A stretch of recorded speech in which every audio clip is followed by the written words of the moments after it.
الصحة والحماية الاجتماعية بإقليم ورزازات ومؤسسة محمد السادس لإعادة إدماج النزلاء، قافلة صحية متعددة التخصصات بالسجن المحلي بإقليم ورزازات، وتضم هذه القافلة بالإضافة إلى الطب العام، طب النساء، طب الغدد، طب الأمراض التنفسية، طب الأذن والأنف والحنجرة، الطب الباطني. وتهدف هذه القافلة إلى وكذلك الكشف المبكر عن سرطان الثدي وعنق الرحم، وتوزيع الأدوية بالمجان، وكذلك تحاليل بيولوجية. وتهدف هذه القافلة الصحية إلى تقريب الخدمات الصحية وتسهيل الولوج لفائدة نزلاء المؤسسة السجنية.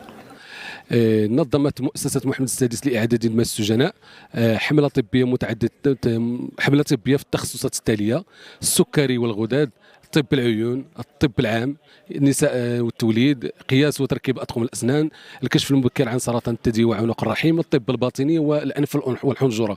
وجات هذه المبادرة التضامنية في إطار يعني تشبيك ديال جميع المصالح بالمدينة من أجل النهوض بالوضع الصحي داخل المؤسسات السجنية. وتجي هذه الاتفاقية يعني في إطار يعني تفعيل الأجراء ديال مضامين الاتفاقية الإطار اللي توقعات أمام صاحب الجلالة خلال 2016 اللي تتهم يعني تقوية العرض الصحي لفائدة السجناء والسجناء المفرج عنهم.